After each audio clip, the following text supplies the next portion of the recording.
দেখ বল্টু দেখ, এই ওপাড়ার অমলদার ছেলে মাধ্যমিকে দেখি ফার্স্ট হয়েছে। আর তুই তুই কি করেছিস? মাধ্যমিকে দুটো সাবজেক্ট নাকি ডি পেয়েছিস, অর্থাৎ ফেল করেছিস, ফেল। এখনকার দিনে কেউ ফেল করে? ছি ছি ছি ছি, তুই আমার মান সম্মানটা রাখলি না রে।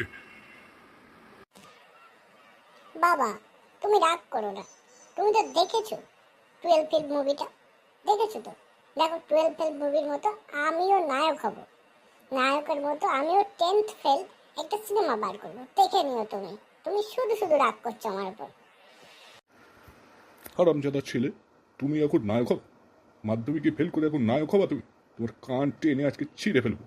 দেখাচ্ছি তোর মজা আজকে, দাঁড়া। লাগছে তো, লাগছে তো, ছেড়ে দাও বাবা, ছেড়ে দাও, লাগছে তো।